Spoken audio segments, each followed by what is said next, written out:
150 বছরের ইতিহাসে চরম সংকটে মার্কিন গমের উৎপাদন। বৈরী আবহাওয়া, অসহনীয় উৎপাদন খরচ আর আন্তর্জাতিক বাজারের অস্থিরতায় দিশেহারা আমেরিকার কৃষকরা। কেবল চাষাবাদে কমেনি, খরা আর তাপদাহে পুড়ছে মাইলের পর মাইল ফসলের মাঠ। ক্রিমি ওয়ার্ড্রোব, গুছিয়ে ফেলুন জীবনটাকে।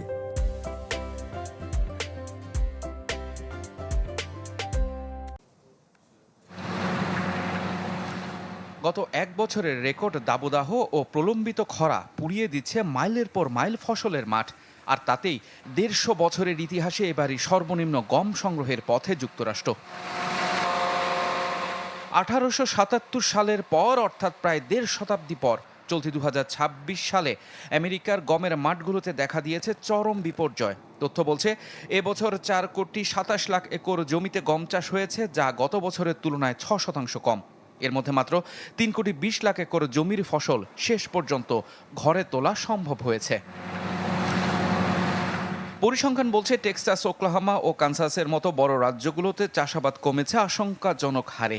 টেক্সাসে গত বছরের চেয়ে 39 লাখ একর জমিতে কম গম চাষ হয়েছে। সঙ্গে বড় বাধা হয়ে দাঁড়িয়েছে চড়া উৎপাদন খরচ। ইরান সংকটের জেরে হরমুজ প্রণালী বন্ধ থাকায় জ্বালানি ও সারের দাম আকাশচুম্বী। অন্যদিকে ভুট্টা বা সয়াবিন চাষ বেশি লাভজনক হওয়ায় অনেক কৃষক গম থেকে মুখ ফিরিয়ে নিচ্ছেন। সরকারি পর্যায়ে প্রয়োজনীয় প্রণোদনা ও গবেষণায় অর্থায়নের অভাবকেও এই পরিস্থিতির জন্য দায়ী করা হচ্ছে। বিশ্বের দরিদ্র মানুষের ক্যালোরি ও প্রোটিন চাহিদার 20% আসে গম থেকে। 2008 সালে বিশ্ব খাদ্য সংকটের পুনরাবৃত্তি এড়াতে সময়ের সাথে লড়াই করছে আমেরিকার কৃষি খাত। দ্রুত বাজার স্থিতিশীল না হলে খাদ্য ঝুঁকিতে পড়তে পারে সারা বিশ্ব।